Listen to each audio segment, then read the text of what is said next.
All right. Well, I reckon we should just kick it off nice and cash-like. But this guy right here, his name is Karak or ACG. Yes, I indeed. firmly believe that Karak is the best Oh, independent reviewer on YouTube. Here we go. Here we go. no, thank you, but Um, I But don't this think this so. guy is the hardest working man in the business. Just the amount of content that goes out from his channel and the quality of that content consistently. At an age when so many of us question the value of reviews and how much they can be trusted, I think Carrick is the kind of person that you can always look at and say there's always going to be a valuable, respectable perspective in that video that Well, I can thank look you. to. And even if I don't agree with it, you know that the right due diligence and insight has gone into it.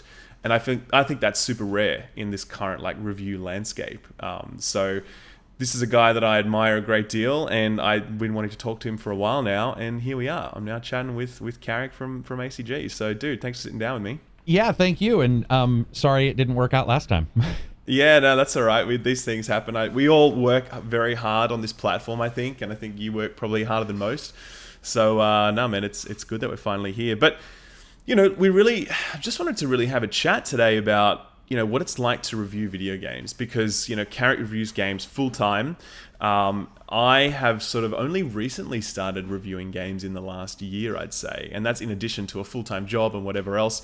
But we both do it in a completely different way, Yeah. and we both sort of resonate with our audiences in completely different ways. And so I was really keen to talk about that, as well as explore, why do we review video games in the first place? What's our objective when we do that, and how has that objective changed over the last few years? How Right. relevant are IGN and other sort of mainstream platforms, given the kind of heat that they get, the relationships they have with publishers? What kind of challenges do we face as YouTubers trying to maintain relationships with publishers while also trying to be honest?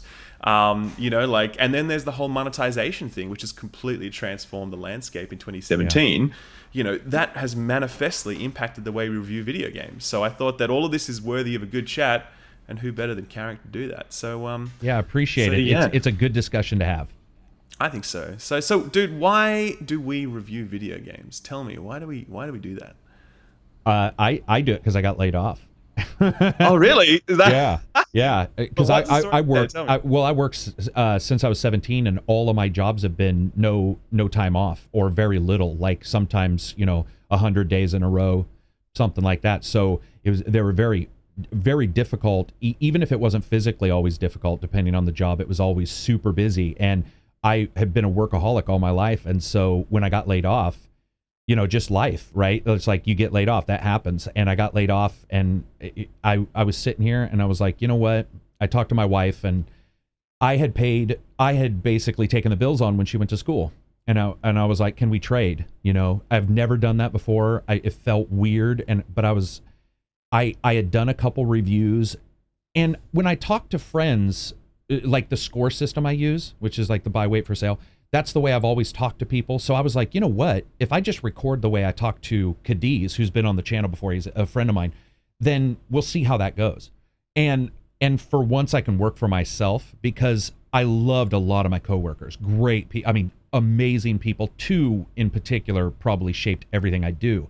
But at some point it's nice to go, I want to work for myself and see like if people will dig it. Because that's, in all honesty, the reviewing is great, but what really matters less than a game review? Not to be rude, because we both do them, but like 100%. people are dying, people are fucking being Totally. shot every day. We, So we lost we lost net neutrality today. You know we what I mean? lost it. Like, Yeah. So to me, I'm like all these fucking horrible, excuse my language, all these terrible things please. happen, and so to me, sitting down and talking about games is amazingly fun, and Yeah. I can usually just disassociate, and people can get as mad as they want, and to me, I'm just like, hey, here's my idea of a game. Let's see if Yeah. people liked watching it, and they did. And so to me, it was sort of a feedback loop. I did it, people liked it, and I was all okay.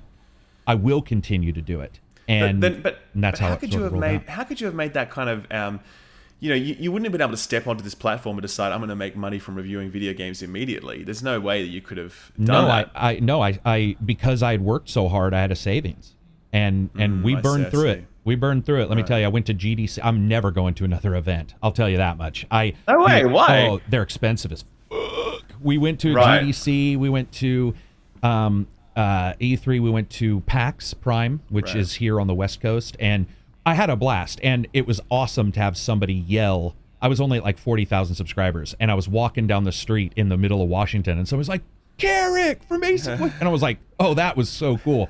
But at the same time, it was a lot of money going out that wasn't coming in. Like it didn't really make a lot of sense. Doesn't make sense. Yeah. Sure. So a lot of people ask me, are you going to go? And I'm all, maybe if I did really well, I would. But right now, it was just like, I'll do it, see if they like it, see if I can make a living that will sort of offset what my family member now has to pay. Sort of like what they did when I paid for their schooling. It was like, you just sort of make those trades when you get married, whatever. And luckily, I'm sure I wouldn't be doing this if I wasn't married, because there wouldn't be anybody to sort of bounce that off of. There wouldn't be that chance of saying, hey, I want to try this. And that's one of the coolest things. One of the things I always tell people is that's awesome to have somebody there who has your back and be like, okay, we'll give you a chance. Why did you just jump into? You said you've just now started. Why did you just now start? You started the worst year, buddy. I did start the worst year. I'm such an idiot. So, no, I started YouTube last year covering The Division, and I was one of the guys that did like game guides, theory crafts and all the math crunching and all that sort of side. But I don't know, I always just felt like, I honestly thought that I would be doing that forever when I first started YouTube, but over time, because I love video games so much, I just felt like I wanted to talk about it so much more than I was doing. I was limiting myself to one game, and I felt like I had a contribution to make to the broader medium, so to speak, as kind of lame as that sounds, but it's really true.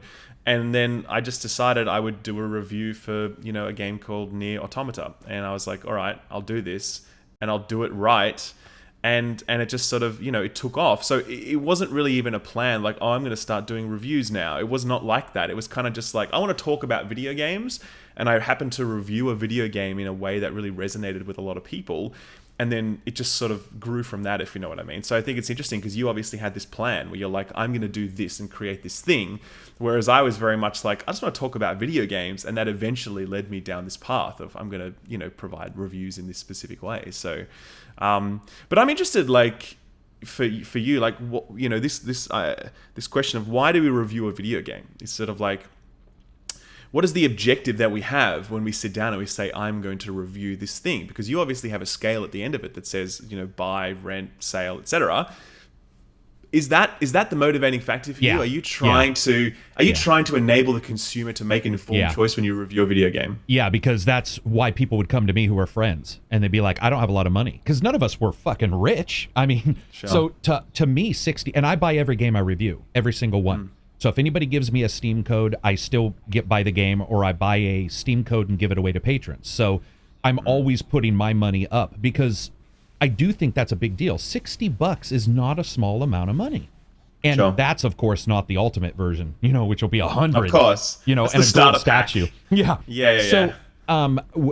It was definitely consumer, because that's also how I talk to people. I've never in my life, ever, looked at a friend and said, I'd give this game an 8.5 instead of an 8.7. It makes no fucking sense. I can't even talk logically about that. It doesn't, that kind of score does not work for me. But when a person would come to me and they'd say, should I buy it? Should I wait? Should I rent it at Blockbuster at that time? Now it's Redbox, Blue Box, Gamefly, what have you. And to me, it is about the consumer, because there's two things I dislike to a high degree. Not the creators, by the way, but I dislike two particular things about this industry. Quick looks, I think, have really made destructive front-loaded games become a thing now. And with so many quick looks, even talking to developers, they're like, dude, we aim for quick looks. Like, we aim, they're a target. Like, we know if we can get somebody to think the first 3 hours of a game is awesome, then the tail end may not have to be. That infuriates me. So I definitely want a review from me that's constructed, beginning to end, not a quick look, the game mechanics from beginning to end. But the consumerism of it bothers me, because not only is the price, it is still 60, but they're tacking on all these things, and a lot of companies like Bethesda, even though they've reversed this pretty much now, but with this restrictive review copies, kind of crap that they Yeah, that was so rubbish. it was, and So rubbish. it removes the gamer's choice. There's no choice. If there's no one out there with the experience that your fucking car explodes when you start it and people buy it, like that, to me, that is one of the most horrible situations any consumer can ever be in, which is to just say, I'm going to give up my money. Sony's going to refuse me refunds most of the time. I think they give one and then they turn they ban that account from getting a refund. Yeah.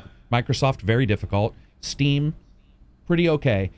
But without any power on the consumer side, that's one of the major focuses for me, is to say, okay, this at $60 today, this is the game. At this exact moment, this is what you're going to get. And to me, that's really important, because I don't like we're going to play it for 30 minutes. It's great on a Twitch stream somewhere. And I have no problem with the Twitch streamer doing it. I'm saying that as long as both can be combined. If, like, for example, if you did Let's Plays or Quick Looks and I did reviews, I'd be totally fine, because they're both there.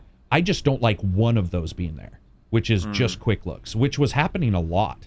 Like, Angry Joe would do a review, but it would take a long time because his were skits. And I know a lot of people, trust him, but it was like, it was taking this great deal of time sometimes. And yeah, that's for me the big deal.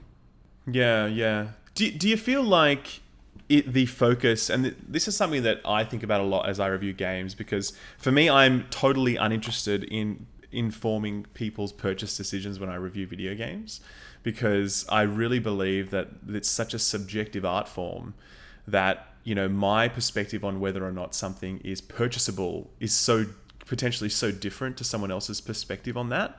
I'm really interested in providing a very unique viewpoint, a personal viewpoint on what I think about a game as a piece of art, right?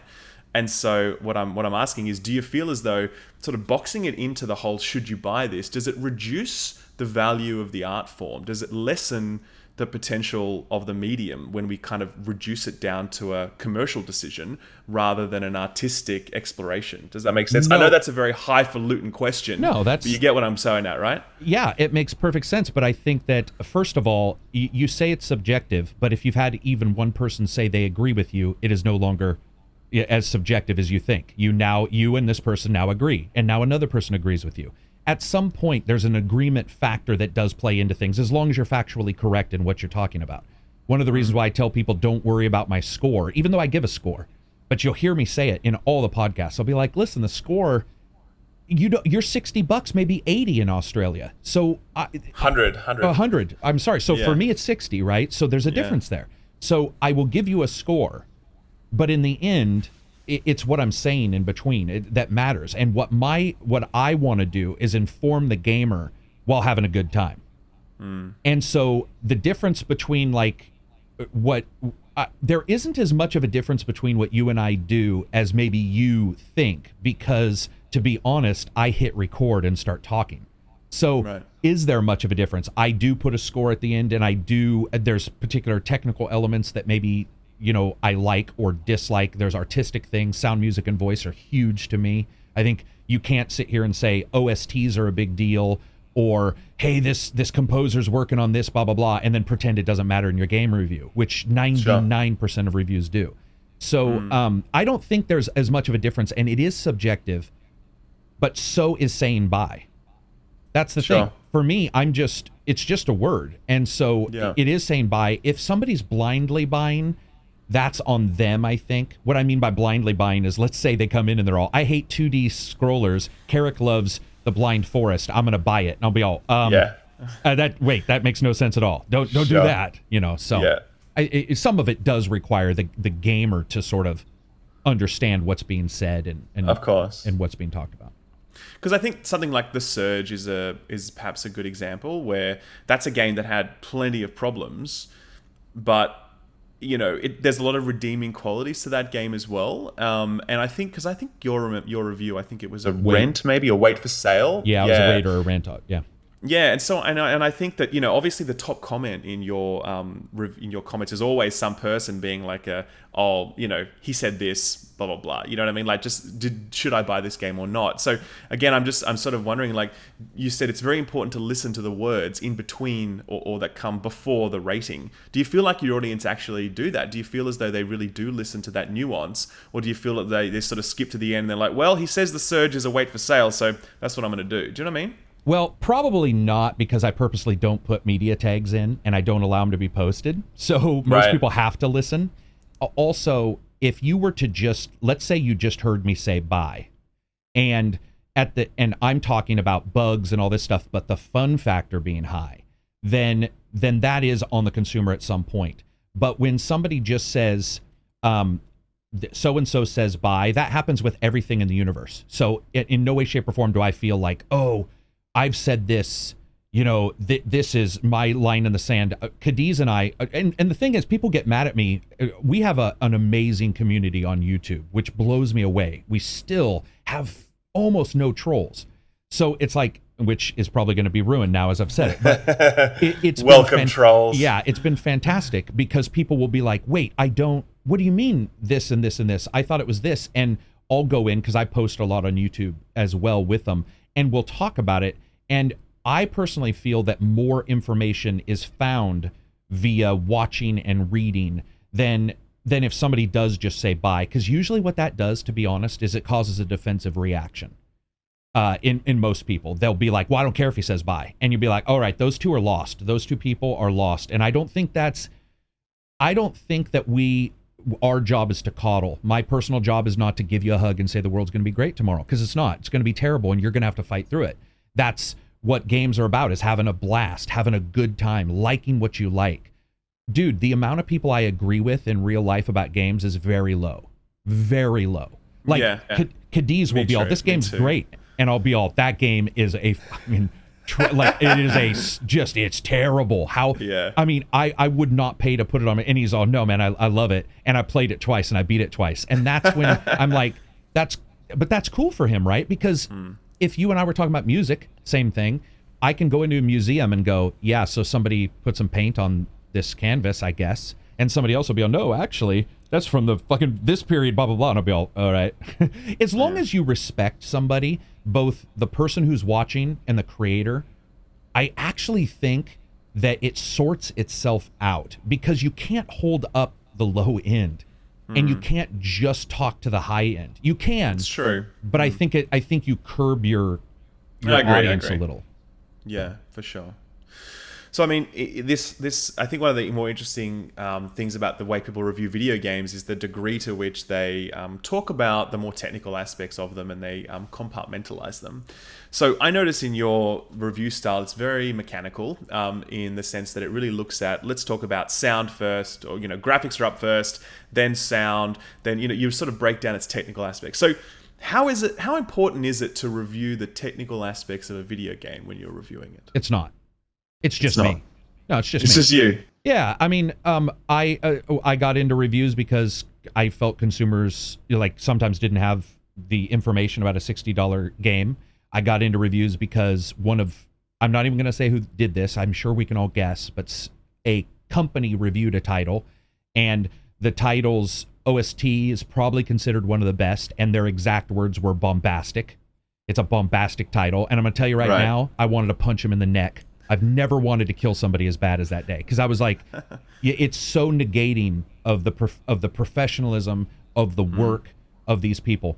So what I did was I create reviews for the people who like my kind of reviews. I've never really felt the need to go, we should all come to Karak's channel, because that doesn't make sense to me, because I wouldn't go to everybody else's. And I firmly believe that people should make those choices on their own. What do they like? Do they not like it categorized? Because some people, man, the amount of people who say, I love, and you're one of the few who do sound, music, and voice, I absolutely love your categorization. And then the very next post, somebody will be like, so why do you do that? And I'll be like, that to me, once again, is the thing that I say, where I'm like, those two cancel each other out. I just move on. So if you say it's not important to review the technical aspects, it's just you, why do you do it then?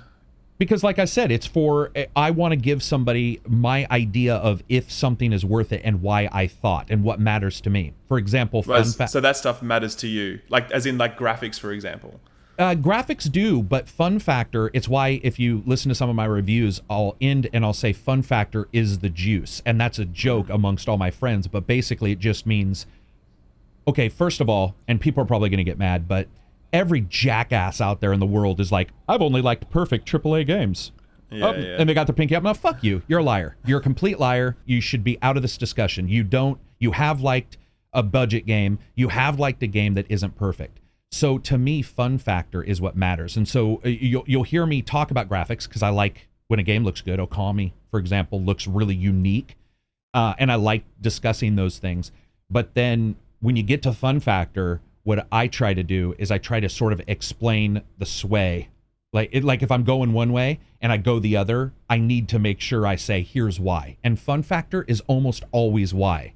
Like there's something about fun to me that overrides graphics and sound. I mean, some of the games that I've really enjoyed had shit sound, right? Or, Virtua Fighter, one of my favorite games, has some of the worst sound, really, when you listen to it, that you've heard in years. I mean, it's actually painful, but it is one of the most fun games. And that's what matters. Games, they're fucking called a game for a reason. If it's not fun, it's not a game anymore.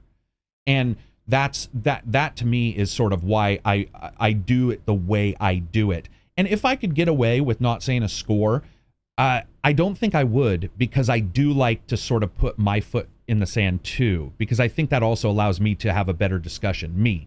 Doesn't mean everybody else. But I think for me, when I sort of say, okay, I've given it this score, it also allows me to defend. It makes me defend it. Because when I was growing up, I was always told, if you are ever arguing with somebody, don't negate what they're saying. Take everything they're saying and make their defense as powerful as possible, because if you still beat them in an argument, that means your argument points were better, were stronger still. And that's how I believe reviews should be done for me.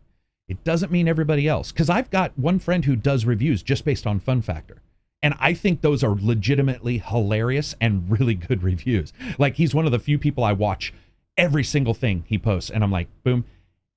And he didn't mention this or this or this, but it doesn't really matter. And like, you do them different too.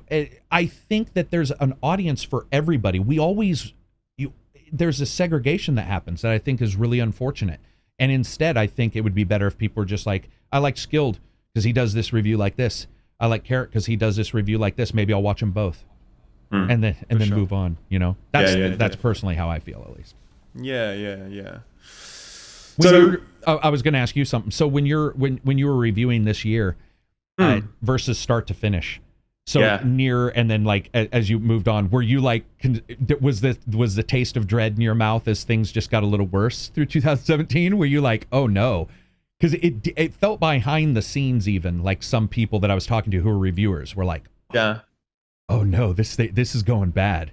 Well, in what way? Do you mean like in terms of the quality of games? Are you talking about like the quality of the industry? The industry, yeah. Just right. And the way everything came together, because it was like, we're going to refuse review copies from Bethesda. That sort of started it, I think, to me.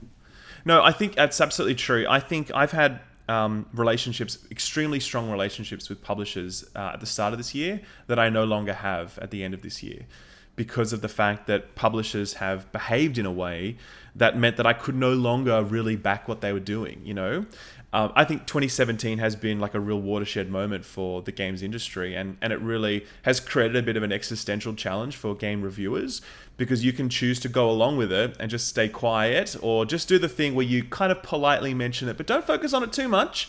Just focus on some other stuff, or you can go all in on it, and you can go, actually, these practices are bullshit, and you can't do this. You can't get away with this, and I'm going to talk about it publicly.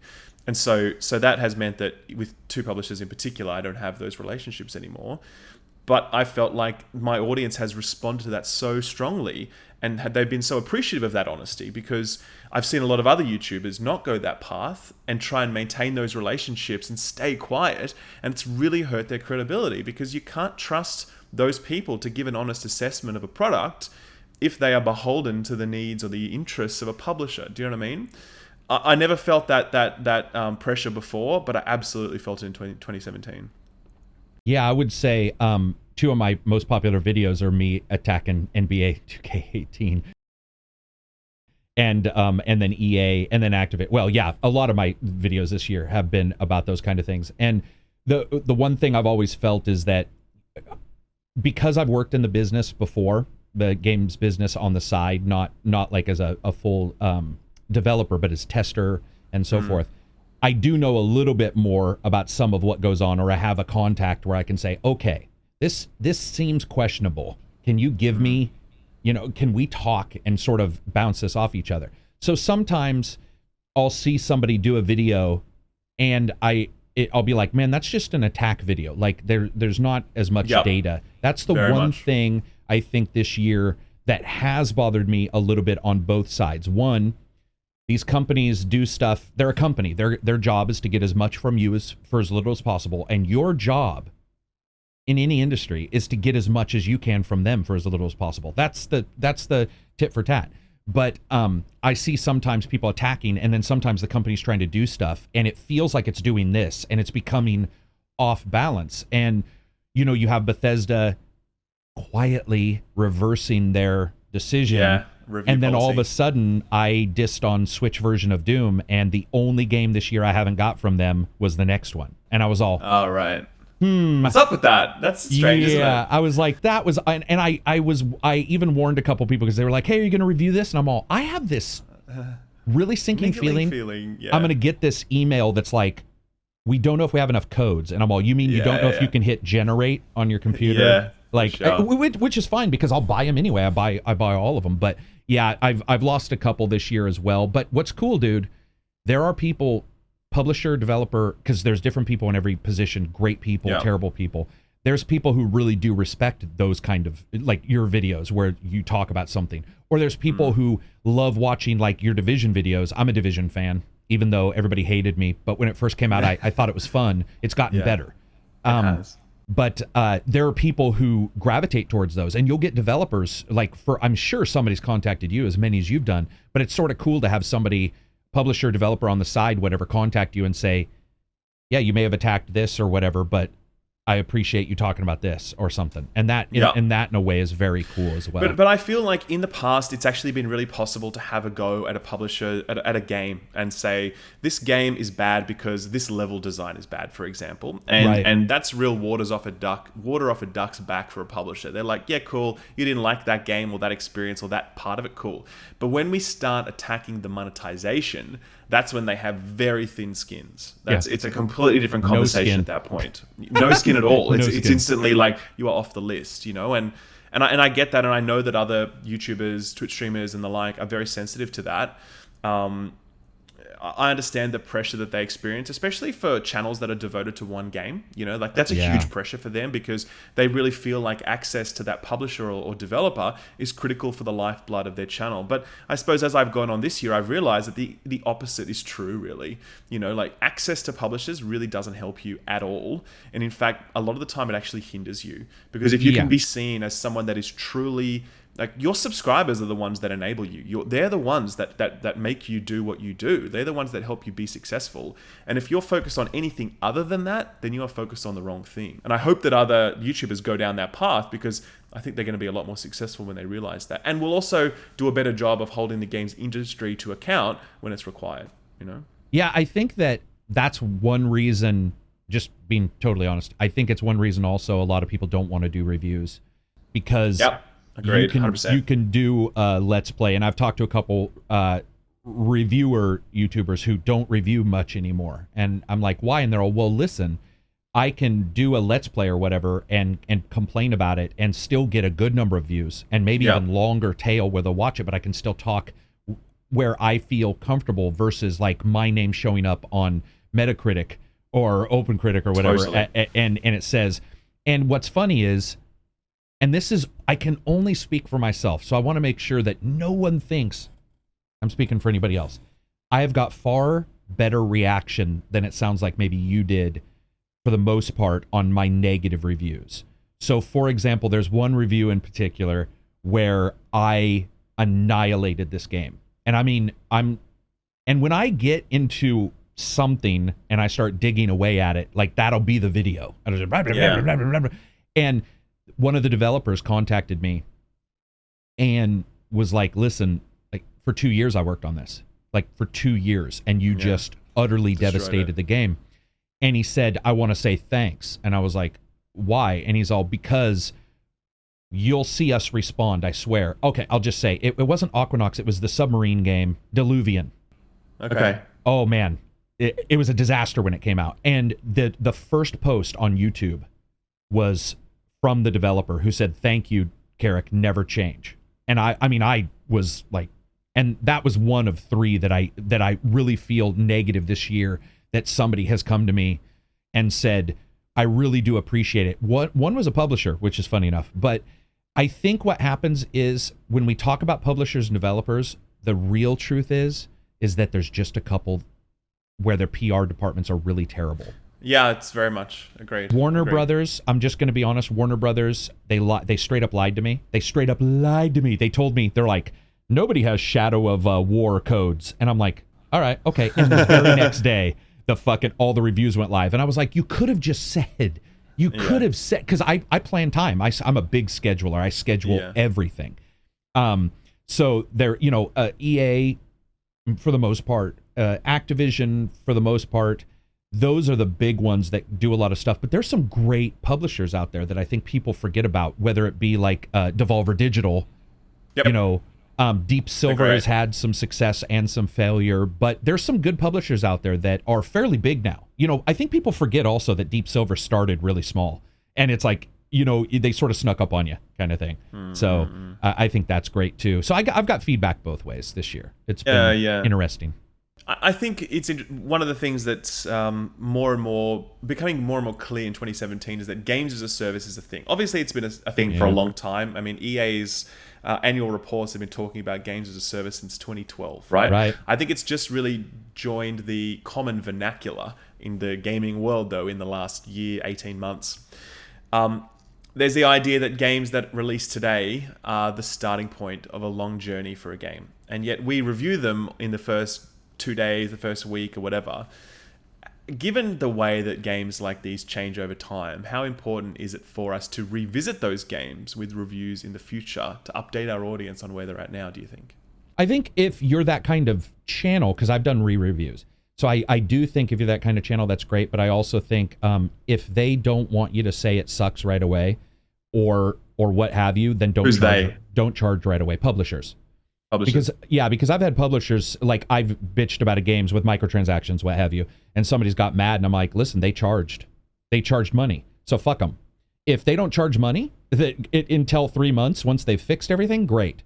But I think what happens with games as a service isn't just people reviewing them day one, which has to happen because a consumer has to have data. They have to have data. We can't just be like, we're going to allow them to fucking have 30 days of free purchases until we finally look at bullshit. So that's complete bullshit. And there's more than enough channels and more than enough Reddit forums and stuff to tell you if there's problems. But I do think that when you look at games as a service, what bothers me more out of all this, monetization's one part of it, but what the other part, the main part for me, is bugs and just technically not being ready for prime time. Like that's what's blown me away, is jumping into a game and being like, okay, not only are you asking me for money, but you're asking me for money from a game that doesn't feel like it deserves any money, let alone 60 plus $4.99 for your special package. And by the way, any publisher who lies and says our most popular package is $4.99 5 days before release of the game needs to be punched in the dick. Because I was playing a game and there was like buy gold, and one of them was like our most popular option, and I'm all, nobody's playing the game. Game's bitch. out, not out yet. You're a liar. Excuse my language, but that kind of stuff infuriates me. You know what it is. It's just ad. It's just ad. It's an ad. Of course. But it's so derogatory towards the intelligence of gamers. So I don't know. That's how I feel so far. Are you more bothered by the monetization, or would you be okay with the monetization if they were good games? Well, I think the monetization argument is pretty. Everyone's on the same page in this argument now. Everyone's like, this sucks. There are some people who are like, I'll rephrase, right? There's good monetization, like for example, Warframe, where everyone's like, you get a decent product for a decent price and it's known or whatever. And then there's the whole loot box side of things, which is predatory, favorite word of 2017. It's gambling based, all that sort of stuff. And I think everyone's agreed that that's where we are now. That's what this is, right? I was sort of more asking just about the idea that, a game like Destiny 2, for example, comes out and it has a really good run in its opening review bracket because it's kind of like it has a campaign that a lot of people enjoyed, but then over time its problems become more evident, and it's kind of like, well, is Destiny 2 a good game because it had a really decent campaign, but the end game wasn't there, versus other experiences that have a really shitty opening, but then when you get to the end game they can be really great. It's sort of like if we talk about games as a service, taking a long time to understand and evolving over time, how should we approach that as reviewers? I think like Rainbow Six Siege, for example, just this day ever. That's what I was actually it was just shit when it launched. Oh, you're right. Yeah. And that's what I was going to mention. I didn't think it was shit. I enjoyed it, but there were a ton of problems. And technically, it was a trash dumpster fire. It was the worst. One of the problems with technically is that doesn't mean everybody experienced those issues. So I had people when I mentioned a bug, they'd be like, "I've never had that bug, so it doesn't exist." And I'm all, "Fuck you. You don't know what you're talking about. That's not how it works." But yes, I would agree with you that, like, these games that come out, should somebody relook at them, I think it's actually more important. And maybe this is because of the way I do reviews. For me, I wouldn't want to do a full review again because sound, music, voice wouldn't make a lot of sense, right? Unless they changed a bunch of stuff. But what I will do, and what I did with Destiny 2 and what I've done with other online games, is I've done those update videos, and I've called them like, re-review update, or, you try to get review in there so that people know what you're talking about. I firmly believe that if you're a review channel, you should update, but I'm not necessarily like of the opinion that you should do it as long as that original, unless like everything changes. So Siege is weird because Siege is almost Division and Siege. It's funny that you covered one and the other. They're pretty big changes. It's like substantial. Huge. So absolutely, even for me who does sound, music, and voice, I could probably get away with just being like, sound, it's about the same, moving on, and still get a good review out of it. But do you know what? I'm very bothered by feeling that I waste people's time. Almost too bothered. So if I feel like the video is pandering to views, a lot of times I'll be like, we're covering this on the podcast, because I get a little uncomfortable feeling like, oh, I could just flood my channel, because I could flood my channel right now. I could just go back and re-review every 2017 game.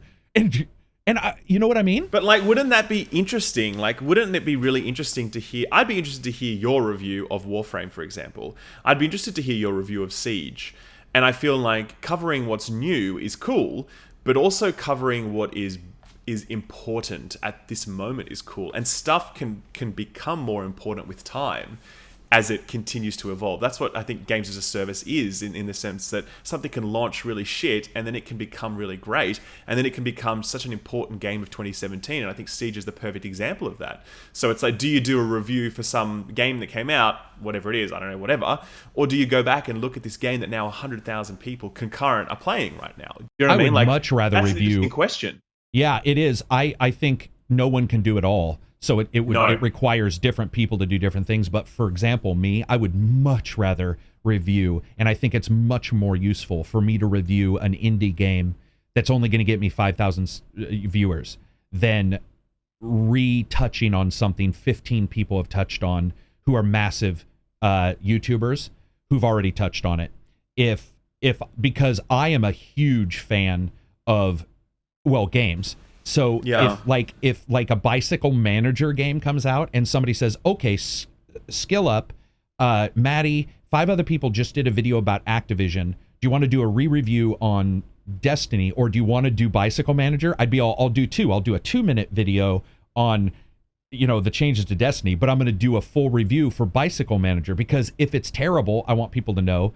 And if it's good, I do not think that we're coming into a point to where it's fair to harm anybody with lack of content just because some of the industry is going a certain way. But that's just me, and then somebody else can cover it in a different way.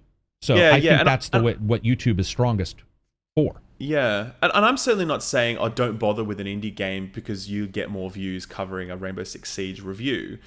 What I am saying, though, is that, Siege is that kind of game where it's had such a journey and it's now so important to so many people in terms of how much they love it, and I guess I'm coming at this very much from the perspective of I did a re-review of Warframe that really kind of, I think, resonated with the community in a big way and gave that game a little bit of a nudge in terms of momentum because no one had really gone back and re-reviewed it in its updated form, And it's kind of like... I've never turned it on. Oh, you never played Warframe at all? Nah. I'd be fascinated to Cadiz was over here. Warframe. Yeah, Cadiz was over here. But the thing is, there's just not enough time. There's just not. I mean, at some point you do have to say, that's great that somebody else wants to do that and has played it. But I will say another, I think, disaster that can happen is if you do go back to re-review something and people who've been playing it that entire time and you just touch on it for even 2 weeks, then you may have a different experience than they had who's been there longer. So I think sometimes definitely for some of us, we just have to move on. Some channels, that's their thing. And they can do it. For example, Warframe, if you did a re-review, but you already covered Warframe. So for me, I feel that fits you. So if somebody came to me and said, dude, I want you to review Warframe, I can't tell you how many times I've said, go check out somebody else's review and sent them with a link. Because I have no problem. I think sharing is much cooler than being like, I'm the best YouTuber ever. Fuck off, man. That doesn't make any sense. So I think you're absolutely right. I just think that we could work 24 hours a day, and I have, and not cover more than one game. So there aren't enough hours in the day. So somebody like, I think what's better is that we all know what other people are doing a little bit. Like, for example, Total Biscuit, I'll be honest, I had him on the channel, and I went on his, and I didn't really understand some of his thoughts on things until I sat down and talked to him. Because what he was saying in videos, he said for years. And so he doesn't feel the need to reconstruct the entire discussion and say, let me bring up to date the idiots who haven't been watching me, which was me, right? So when I went on and talked to him and I got his info, the way he handles games and what he was doing, I was like, okay, now I get it. Because I didn't really get it, but the thing is that's for him and that fits him. He would not want to do what I do. That's one thing we talked about. Like, after we talked about it for a couple hours, he's like, no way. But I was all, no way would I want to do what he does. So I think it's just cool that there's so many people out there doing that stuff. I get that somebody maybe wants you, like you, I'm sure you get this, where you get a link, somebody will say, I want you to review this game. I get that all the time, but at some point, I also like to just say, enough people have talked about it. Like, people I trust. That's true. I agree. Yeah, people I trust, and they're the ones that I'll send somebody to. But I want to return and say, if it's like an Activision thing or a Destiny thing, that doesn't mean I won't do a 3 or 4 minute video where I'm just pissed off about something. Yeah. You have to balance it, right? Yeah, absolutely. Well, look, coming back to that question of who you trust, who is your favorite video game reviewer and why? Well, this is gonna date me because I work almost 24/7. I don't know if you heard my conversation before we got on the podcast, but it's like, tonight I'm staying up all night so I can do some reviews. I don't get a chance to watch very many people, but I will say that somebody, when I was starting and a little prior, I was absolutely glued to the set. And I'm sure most people understand when I say it, but Adam Sessler, I loved the way he talked about games, and he was highfalutin, I'll admit. Like, people will be like, man, he was, sometimes he was using words. I don't know him, by the way. So. Oh, Jesus. Adam Sessler was like, man, they had podcasts. He worked with Jessica Chobot and her husband, Blair Herder, I think is his name. They all did their own, they had podcasts together. Revision 3 he moved to, and then he sort of got out of it. And he had a very, very artistic way of talking about things, and some people hated it, dude. You know how it is. Somebody would be like, "You're just using big words because you like it," you know. And I get why, but he also, there was a small contingent of people that when you'd watch him, there was a little bit of your brain that is usually not used during a review, like on fire, going, "What did he say? Like what was he trying to describe?" And I would look it up, and I was so enamored with the way he talked and how he discussed things. And a lot of people hated him for various things. You know, this is, you stay around long enough, you're going to become the villain. So it's like, I'm always waiting for that day when everybody hates me. It'll happen. Enough people do. But his reviews, dude, if you get a chance, his old stuff, he just very eloquent, really good speaker about what he liked and why he liked it.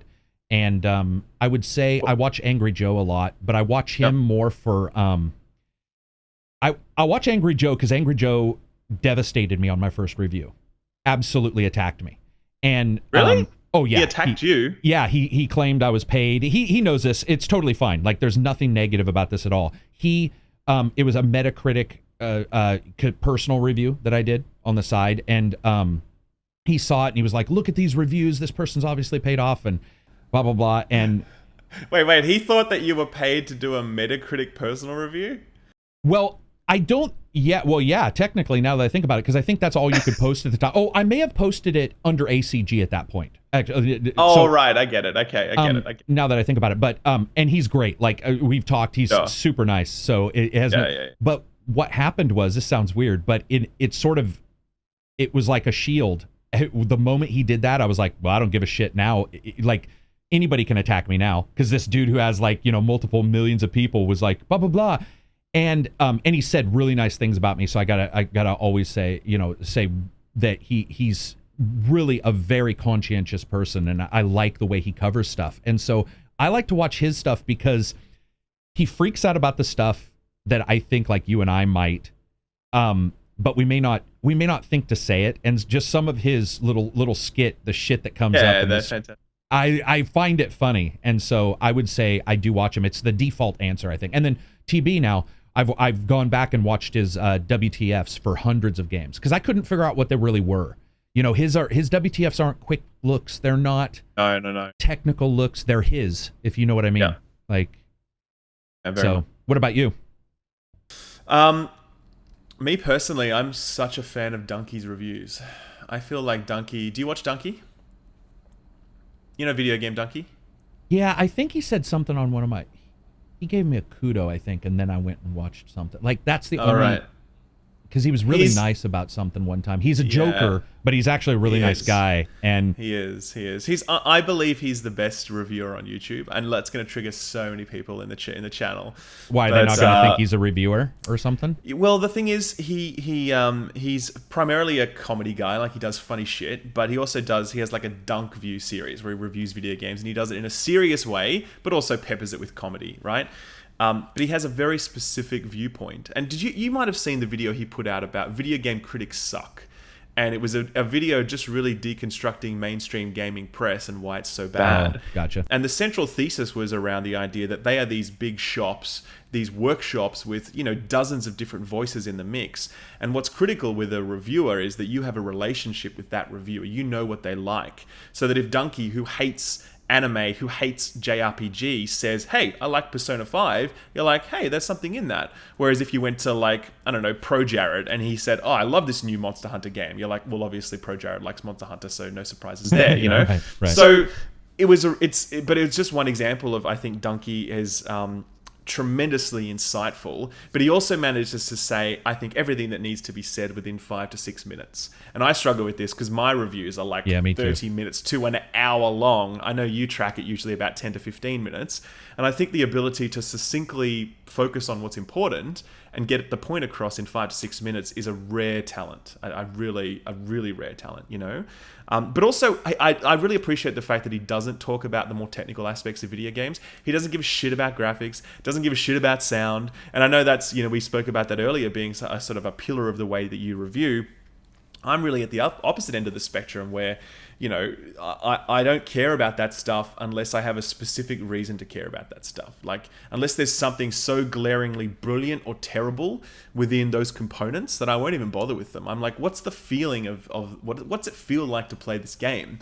And I feel like Donkey gives you that incredible insight into what it feels like to play a game, See, and what's funny is, like, when you were saying that, I was like, there's some incredibly technical YouTubers that I actually really like their technical discussion on games. But I think what happens versus Donkey, which I did watch something of his for sure. And I definitely, what I saw, I definitely remember liking, because it's one of the few I've returned to their channel. A few of you guys are the only ones like I have like on a list where I'll get your video uploads. And so, but when it comes down to it, that's the thing is, I would say I don't believe that it's better at all. I don't believe it's worse either. I think that what happens is we start to condense and say, like this person does this thing, so it's like somehow, not even subjectively almost, but objectively better. And I don't necessarily believe that. I think that the strength of YouTube is the fact that if I were to do nothing but review fucking, like wood puzzles, I would have subscribers. Absolutely. And so to me, I think that there is no one review, one quick look, one whatever that can not only work for everybody, but should work for everybody. And here's why.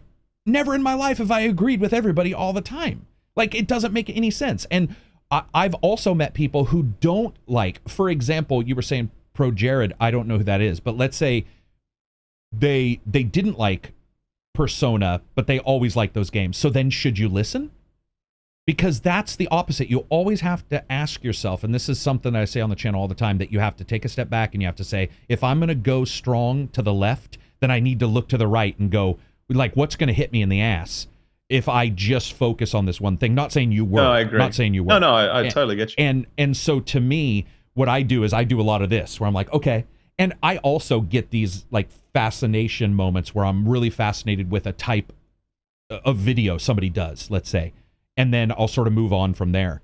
And that's one of the things I've always told people. They'll be like, oh, I used to be a subscriber, blah, blah, blah. And I'm like, that's great, because I don't watch the same TV show 15 years in a row. I move on and I like different things. So when people come to me and say, I love your stuff, I don't love your stuff, I'm like, okay, great, see ya. Or thanks for coming. Because I think there's so many fucking content creators that that's the best part about YouTube. And that's one of the reasons why I'm so worried about demonetization, because I have 3 friends who are thinking of getting out of YouTube directly because of that. And I'm going to tell you, they're the people that would have shored up my weaknesses. And that's one of the things I like, is when I can say, I didn't cover Division, but Skill Up did. What if you're gone? That disturbs me more than anything about this, is the absence of people who do create different stuff. So I don't necessarily always go to what I like. I will go to all these different things and go, oh, okay, they're doing something different. It's not, I don't even understand it maybe. I don't even know why they're doing it. But I really, I find that like that versatility super powerful on YouTube. And I'm nervous about it, man. I'm nervous. Yeah, I agree. I think that it is increasingly hard to produce. Like, if you want to be a reviewer, and we'll talk about this at the end of the podcast, I hope. Like, if you want to start your own review channel, it's really, really, really, really hard. And I'd probably even go as far as go as far as to say, don't do it. You know what I mean? Like, there are a billion things that go into that formula, and we'll talk about it in a moment. But I want to talk about the fact that, a lot of the time, because there's this absence of really good, reliable reviewers on YouTube, like a large number of them, a lot of people revert to the mainstream publications because they have infrastructure set up where they can afford to employ people to play video games and then, render an opinion on them. But I think our view on those publications has changed a lot over the last few years. It's almost like IGN is a meme at this point with regards to how we feel about their review coverage. How do you feel about mainstream press reviews? Are they valuable to you? Do you use them as a yardstick at all? Like, what relationship do you have with that kind of content? And how does it inform the way you work? So I will just say IGN was the company that pissed me off with at the starting of this podcast when I said one company said bombastic. So right. They short reviews bother me. In super short, like a 2-minute review for a huge game. That kind of stuff. I'm just like, okay, you can't cover end game mechanics, which I think are super important because of front loading that goes on in games. You have to talk about what happens 20 hours in versus 2, those kind of things. And they did that. I think that the one thing I will say though is I've known people who've worked there, and I've known people who have worked at other big industries. I know people who used to work at at console specific game magazines that old. So like Sega, Genesis only magazines, back in the day. And I used to write for Official Xbox magazine, so I was one of those. Oh, people. did you? So you were one of those people back in the day, yeah. And so one thing I always try to say is separate. It's very difficult because it's YouTube. The creator and subscriber commenter connection is tighter than probably anything anywhere else.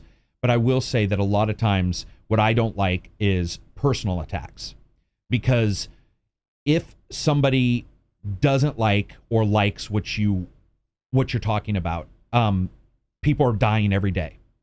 It couldn't matter. It really couldn't, when you take it all in, matter much less compared to the rest of the world.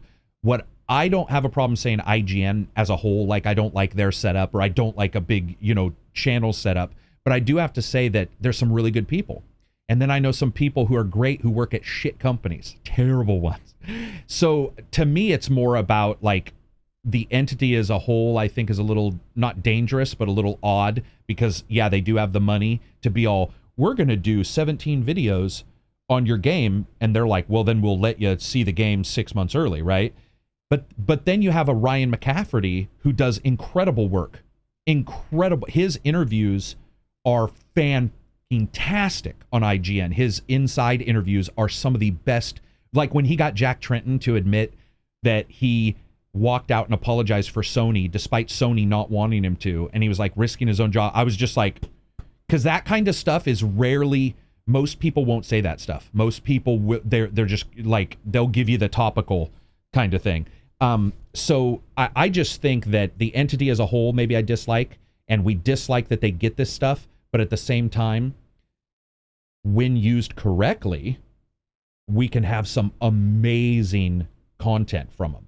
So I wish they weren't around, but I don't want anybody to be unemployed either. You wish they weren't around. That's a big way to end that paragraph. Well, it's because I wish it could be split up. I feel like it's a monopoly now. So IGN is weird to me because it's like movies, comics, fucking TV, and they have you and I, dude, it's you and I. I can't cover. And so what happens is somebody says, well, if I can go from this person's video game review to their comic book review to their Walking Dead talking podcast, and I'm just like, it's just me. I can do one video, and that sucks, that sucks. Yeah. Or 10 million views, and I'll do a video, and I'll get like 12,000. I'll be all, 12,000 people watch me. And I'll go to IGN, and they'll be all, today we're going to talk about rocks. And 1 million people have watched it. So what do you think? I mean, how do you feel about the big uns? Well, I mean, I really struggle to think of a recent review from one of those publications that I thought truly insightful. You know what I mean? Like, I just can't think of one recently, and it is unfair to label IGN as a meme as a whole, because you're right, there are individuals within that system. I know some people from Kotaku who I think are great writers, even though a lot of people hate Kotaku. You know what I mean? Polygon, same deal. It's like I know some great people there, even though their whole publication is labeled this sort of like social justice warrior haven. Like there's all these stigma attached with those entities, But overall, though, I think the narrative is that I don't think these guys and girls are putting in the due diligence to consistently create a great review voice. They need an editor-in-chief over the top of all of this stuff who knows how to review games properly and say, and for them to review content and they say, that is not good enough, go back and do it again. And I really feel like what I hear and read from those publications is the first pass review. It's the bullet points from the press release and hey, the graphics are good. Oh, and here's the predictable stuff that you might not like. And then here's a score at the end that may or may not correlate with what I've just described. And any one of us who take this really seriously would read that and be like, that's not useful. That is not good writing. You have not worked hard enough on this. Do it again, But that's just not there. And I feel like it's a shame, because I feel like with that commitment to quality, you could turn these tremendous enterprises with all their resources and access, and you could really do something amazing with them. But right now, they are not useful to this industry, sadly. They're really great from a news perspective. I think they're terrible from a review perspective. Yeah, and one of my first videos is actually about the fact that a lot of reviews were just bullet points and just somebody explaining what they did. And I'm all, well, explaining what you did isn't, I mean, it could be a review for some people, and I know some people will post most likely on this and say, I watch IGN and I like them. I think that's totally fine, actually, because I'm not going to stop somebody from liking what they like as long as they're not, out there stabbing people. But I do get confused sometimes when I'll see a review and I'll read it and I'll go, or I'll listen to it if it's a YouTube review, and I'll be all, it's almost like it's more of the persona or more of the entity than it is the game. And so, for example, if you gave me an IGN review and then you gave me your review and I turned it from voice to text, if I read yours, I would never think it was IGN's. But if I read IGN's, I would know it was IGN's. It was an IGN review. And absolutely. That to me is really odd. Not even in a bad, because I'm really a curious person. So I'm almost curious to look and go, okay, what's stopping a little bit of due diligence? Because I will say this a lot of times, having worked for a company that aggregated data, I can tell you that even though I can get mad at something, the company's choice makes a lot of sense in some different elements that you and I may not like when it comes like monetization or so. So it's like, does IGN see the numbers and go, this makes sense for us? Or have they made it make sense because they're the only big, group left? And you'll never know, but to me, that's one of the best parts. Also, I'm going to be brutally honest. Thank God for them, because people come to me or go to you and say, thank God for you guys, because I didn't like theirs. And so I think that's good. There's nothing wrong with that. That's why, in a way, you need the bad, the good, the mediocre, the angry, the funny, because then it gives people all these different angles to bounce off and go, oh, okay. Because I'm going to be honest, I wouldn't watch one of my best friends do a review, but I would watch yours because I would know how you were going to put things down and it would make sense. I wouldn't watch IGN's, but I've read a couple Polygon ones. So it's like, it just depends. And I think we need that. We hate it. I want them to go away or be split up. Like I said, it's like, I want their comic book section, their movie section, because that's another thing. You and I, a game, for example, Walking Dead, they just were like, oh, we're doing a game. There's a TV show. There's a fucking comic. There's an audio book. They can cover all that. And there's such a one-legged race for you and I. And I'm not mad about that, but it does feel at times like, okay, I can't. Yeah, but I feel like that is so great for us to be able to do that, though. I would really hate to be an IGN person they say to me, Ralph, you've got to do 2 game reviews this week for major games. We want you to review Destiny 2 and also, I don't know, something else that came out September. I can't even remember one. Some other major AAA game in 1 week. Do both of those in 1 week, please. You know what I mean? I just couldn't imagine how shit that would be. And this is another thing that a lot of people don't know. But those people that work at those major publications, they earn nothing. They earn so little money. They work super hard to produce what they produce, and they get paid a pittance to do it.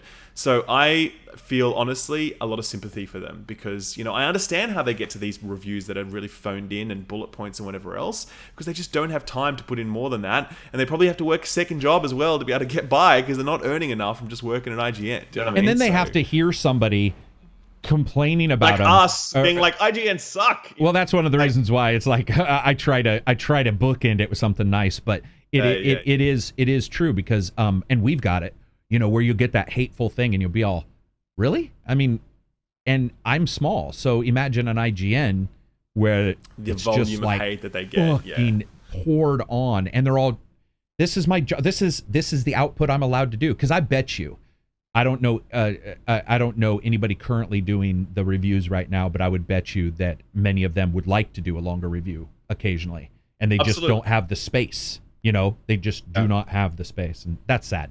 Very sad. Tell me, coming back a little bit to our chat on publishers, have any publishers ever leaned on you for a better review, a better impression? Have they ever given you a nudge, a phone call, an email, an incentive? Has that ever happened to you before? No, the opposite has happened, where I was offered an insane amount of money to cover a game I would never cover. Well, not never cover, but rarely cover, and I was very put off by that. You can tell on my Twitter when I'm angry about something political, because I won't shut up about it for like 3 days. And everything will be a side joke. So you can usually tell when I got an email from somebody. But no, No, because, well, first of all, I get my games in multiple ways, and I don't know if you do this as well, but when I started, one of the reasons why I felt comfortable starting is because I have a retail source. You know what a retail source is? I do. I have the same. Yeah. Okay. So, for example, WWII 2000 for the Switch for 2018 was in stores 2 weeks before it had a release date, people. So Right. that is crazy. Prey, multiple days prior. So you can get your games in various different ways. So I think that sometimes they don't really know or don't really care what Karak says. The honest truth is, I don't think I'm big enough yet to where somebody's really focusing on it. Usually, I think they know deep down inside, brother. I think they're like, if I smart off, one of these guys, not just me, but somebody is gonna like leak the email or whatever. But I will say this. You want to hear a horror story? So about a year ago, I was talking to somebody at one of the companies I've mentioned. People can guess, but I have hatred for them. And I requested the copy like normal, and they said, no problem. And I get a forward, and they forgot to take me off the forward, and they forwarded it to their other PR person, and they fucking destroyed me. No, they didn't. Oh my God, did they?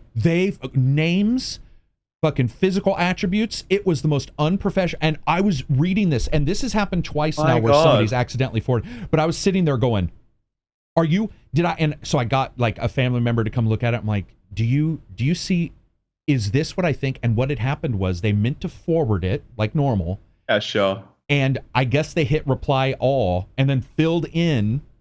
And about 6 months later, I got an email from the person who got the email, and they said, I want to apologize. I just saw 6 months later. But here's what they said: that person was fired for something different, but they were fired for an attitude. They were fired for but so that made me feel like, oh, it wasn't just me. But dude, I'm telling you, it was like, imagine. I don't even know how to describe it. You hear those movies where they're like, you don't always want to tell the truth to your spouse or whatever. You don't want to. Yeah, you don't look. You are fat right now or whatever. Yeah. I get It was fucking revolting, man. And see, to me, I've always been somebody who's really out there, so I'm just like, this is awesome. And so we all I thought it was revolting. It was terrible, but it was fucking hilarious because here's what happened. It reminded me that I can pretend all I want that someone somewhere else is more professional than me, that they're better than me, that they're whatever, but then you'll have something like this. And it's like whenever I see that person, because they're still in the industry, I'll just be all, hi. I've actually shook their hand. Right. It's so cool. But love that email. Oh, dude, yeah. Exactly. I never said that. I should have been like, sup, man. Thanks for that email. That was awesome. So that was one of my, one of those horror stories where you're all, holy shit, this just happened. Yeah. But not a pushback. Have you ever got any to change a review or to like? No, I've definitely got some publishers afterwards being like that kind of friendly, oh man, you really got us on that review, didn't you? Man, you really didn't talk about that feature much, did you? Like very sort of almost, I'm going to try and make this playful, but I'm actually pissed off kind of thing. Oh, right. But that was after the fact. It wasn't before. It wasn't anything like that. So, I think that there's this idea that, YouTubers and Twitch streamers and the like are paid to give positive coverage. That's not true. But they do get access. Positive coverage. That's positive coverage, yeah. But the way that I think YouTubers and Twitch streamers are induced is through access. Like we will fly you here and we will give you the early copies and we will give you the special editions and all that sort of stuff. That stuff definitely comes very thick and fast. That's how I think publishers aim to influence. It's not by saying, hey man, make sure you give us a good review and we'll give you $5,000 in a big brown bag with a dollar sign on it. It's not like that. Do you know what I was offered? It's a more subtle. 10K. Say something positive about a game. And it's a company it's a publisher / developer that's massive. They're coming into the market, huge and heavy. And I've hinted about it on my podcast multiple times because it did have an NDA attached before I got this. So, and I signed the NDA thinking we were going to talk about coverage of the game. And then I got this, it was like blah, blah, blah. And I've never mentioned the game on the channel because I never will. I actually ended up contacting a really good friend of mine who is in the industry, who works at a very small publisher. And I had to ask him, because I'm telling you, this email was dangerously close to suggesting that we would fake the coverage, because, and I'm not quoting, but I'll say I quote, it said something along the lines of, if you are worried that this will appear to be a sponsored video, we can work around the presentation of this video so that it appears natural and organic and something, something, something. And so I tweeted one of my, private DM'd one of the people in the industry, and I was like, dude, I need to know, am I wrong? And they were like, man, that's shady as hell, but there's this word and this word, which sort of moves them, oh, dude. And I was so furious, because I was like, first of all, I think it fucking pissed me off, because it proved something that I hadn't seen. I've never seen anybody be paid off, and that's just the honest truth. But this company's newer, and I think that they're not used to this game industry, and I think they think or thought they could get away with it. But that definitely bothered me. Yeah, it's an odd situation, dude, because access happens, but I think for them also $60. Let's say they give you a game to cover. Let's say they don't travel. Say they just say, okay, Skill, here you go. Here's a game, and you get it. I don't think it matters as much as people think anymore. No, absolutely. Does that make sense? It so does not. Everyone thinks that, you get a free copy of a game, it influences your opinion. I'm like, dude, please, we're adults, we've got money in our pocket, we can afford $60. If I was 15 years old maybe and I had no money, sure, right. But $60 is not. I'm not going to sell out my brand and reputation, which I have developed over years, for $60. You know what I mean? I wouldn't sell out that reputation for a trip overseas. We're doing this for a lifetime. We're not going to risk that so we can go get 3 days over in LA. We would be idiots to do that. I have a question for you. Do you do Twitch? I actually don't do Twitch anymore. I've sort of given up on that.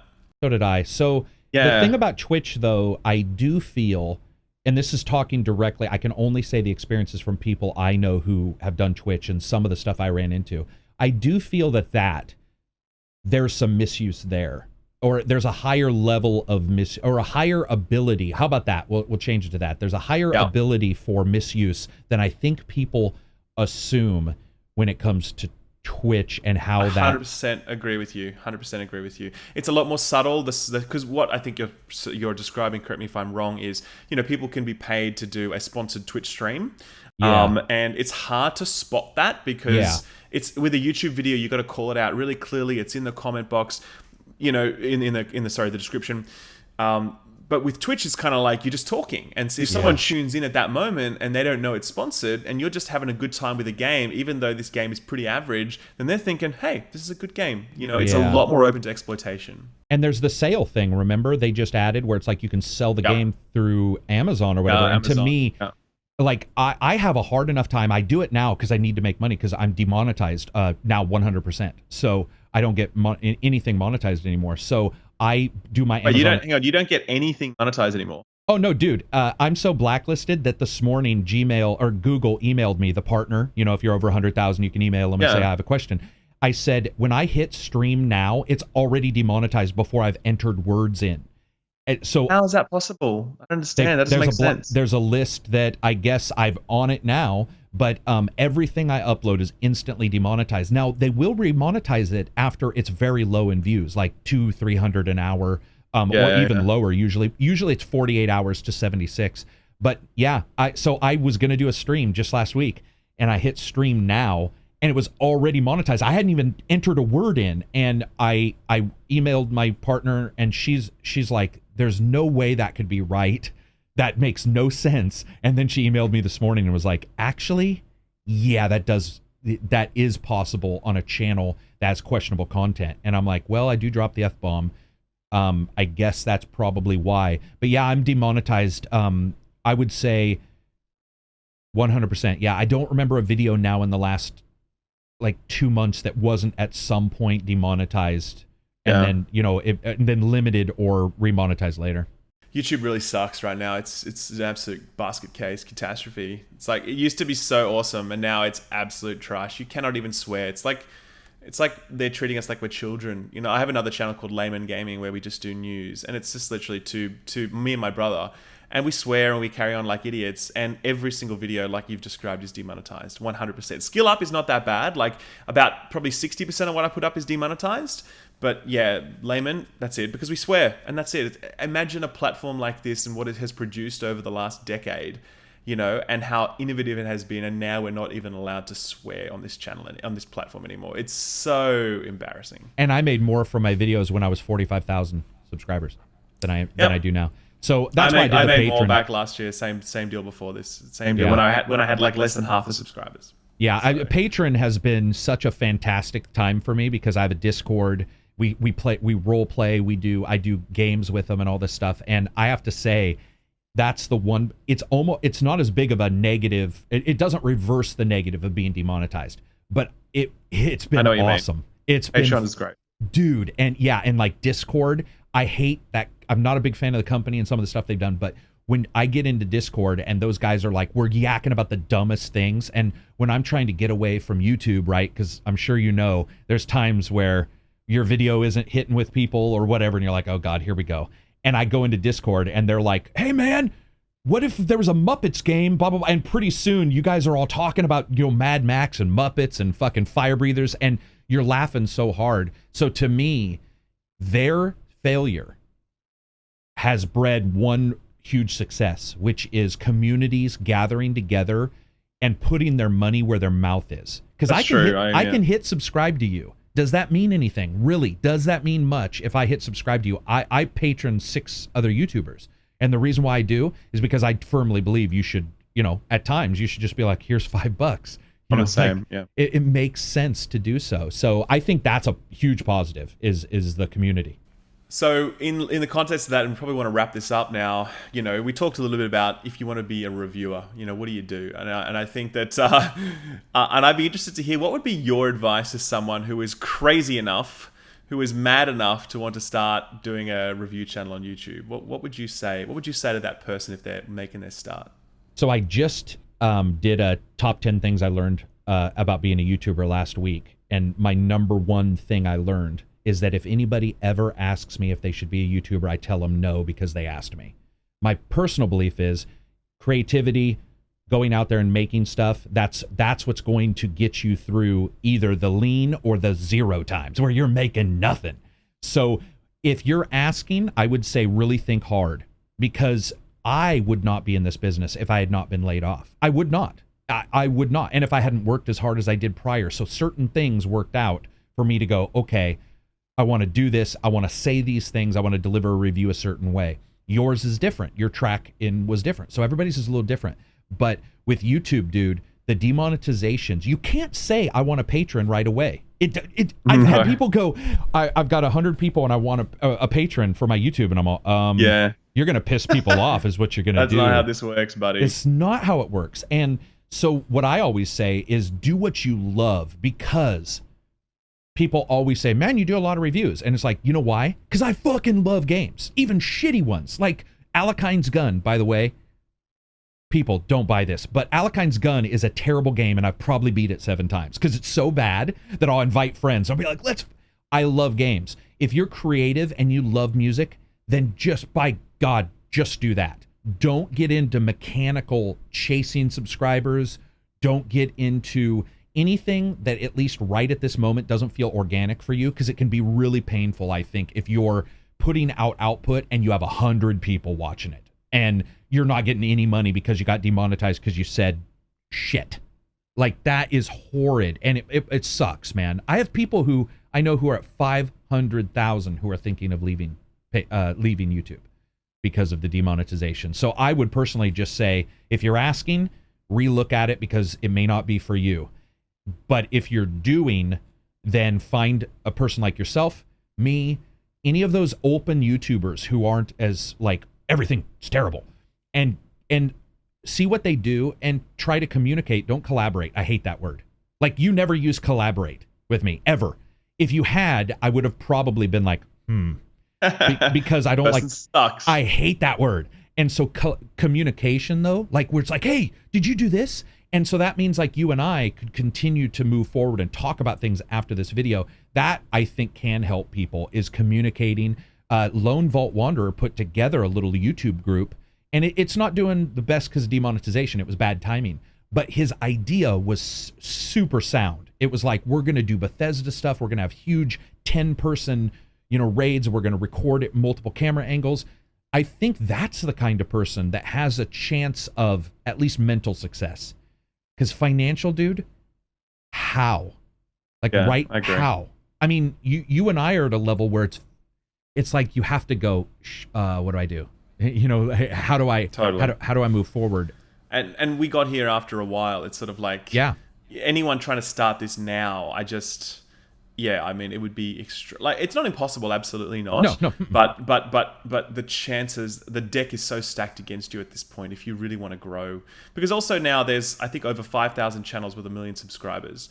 There's an incumbency that people are fighting against as well. Yeah, yep. I just got that figure the other day. What? Yeah, so there's an incumbency factor now that the little guys are going up against over 5,000 channels with 1 million subscribers. I mean, it's fairly easy for us to get clicks at our level because of what we do and the way we do it.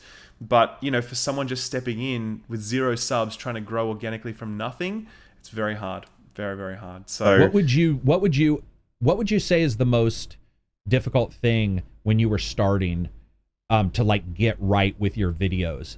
For me, it was audio, like getting like everything just sort of mixed right, and I still have troubles. Is there any one thing where you're like, I hate those memories because they were so bad?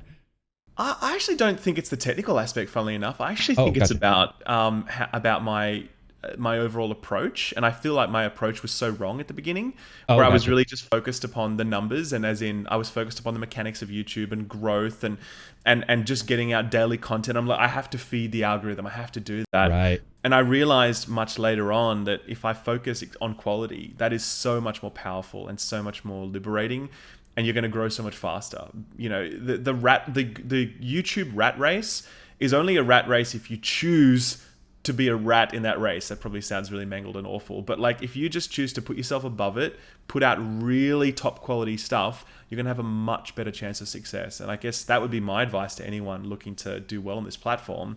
Don't focus on daily stuff. Don't focus on always having the video out at the right time. Just focusing on getting it right every time. Like that's the X factor. I have a question for you, and I know you probably have to go, but I want to ask this because I've never seen anybody do this, and I think this might raise your chances of success.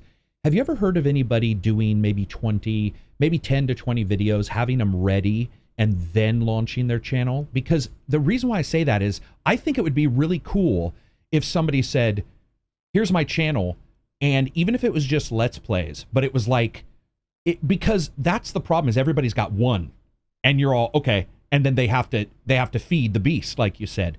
Sometimes I think it would be really interesting to see somebody, it doesn't have to be a new game, do something different in your Let's Play. Like I like to cover history, walking the walks. I like to do just how I feel in the game and the world building. Do something like that. Get like 10 or 15 videos, get them like good, and then hit the launch button. I don't know why I think that. I just think it would be fun to see. Like the Netflix model of content where they just deploy all of their stuff at once and they're like, let people binge on it. I think that's actually a really cool idea. Wouldn't that be fun? I would love to see a channel try and do that. That would be awesome. Me too. Yeah. As long as they had that content that makes you go, oh, number 2 is right here. Oh, number 3 is right here. That would be so fun and so exciting to see like a new YouTuber try that and see if they could succeed from it. Because I think there's a chance. I agree. I just think that the challenge with that is that YouTube is such an iterative platform as people learn how to do it. Like unless you're a proper filmmaker and you know what you're doing and you decided I'm going to do YouTube now, that's the 0.01%. Everybody else is figuring out as they go. You're right. They're struggling with their audio. They're struggling with how to use Adobe for the first time. They're struggling with what tagging is and how to title a video, how to make a thumbnail. So we figured that out along the way over the span of months. But if some YouTuber had those skills before, or they were launching a new channel and they were doing it in that way, I think I'd watch that for sure. Or they don't learn it, buddy. I still haven't got my thumbnails. I still haven't got my tags right. I still make my thumbnails in PowerPoint, man. I have no idea. Photoshop. So that's it, man. That's it. Just I keep use it ghetto. I use GIMP, which is the free version of Photoshop. Funny name, Right. but I agree, man. Like I'll throw something up, and I've had people say now they're like, dude, in a weird way, your rough ass like GIMP video or thumbnail makes me go, oh, that's ACG. Like, definitely. because they know, like, I'll put in like ACG on a car in the background if it's like a car game as a little joke, but it's like that's all I can do, and I'll see people make these fantastic thumbnails. Another thing that I dislike though is where they all look the same. When I go to look at news, like everybody's using the same font, and there's like 10 different main companies who are all 10 things you need to know about Johnson, and you're all, oh god, here we go. Definitely. That's what's that term? I think homogenation, I think, is the term, if I'm using that right. Well, look, I think that's probably a good time to wrap it up. But man, it's been a really great chat, and just really interesting hearing, your perspective on the review landscape and gaming in 2017. And like, I was going to ask you, actually, final question: are you doing a Game of the Year video? I hate them. Hate them. I think Game of the Year is terrible as an idea. You won't be doing a. I probably will do something along the lines of like most memorable, because best makes you, like, you and I might have like, oh, it's technically got issues. You said, I can't remember what game it was. You like, I had bugs, and I'm like, I didn't. Yeah, there you go. So I'll probably do I'll probably do something like that, like memorable, because there are a couple games that I think, I mean, when I look back at this year and just go like, oh, like Horizon Zero Dawn, where I really had just an enjoyable time, I may just say most enjoyable game, that kind of thing. What about you? Are you going to do one, or you? I'd like to do one. Yeah, I really would. Because I feel like it wouldn't be like this is the best game of the year. It would be like this is what I enjoyed, And I think that's such an important distinction in this discussion, because if you're not willing to respect the fact that other people like other games better, then you just sound like an idiot, Yeah. So I'm really looking forward to doing that video, because it's been an incredible year. It's been, I believe, the worst year in the history of video games from the perspective of the industry and where it's going, but I believe it's been one of the best years in terms of the quality of the releases that we've had, and so that's made it such a fascinating year to observe. Yeah, without a doubt.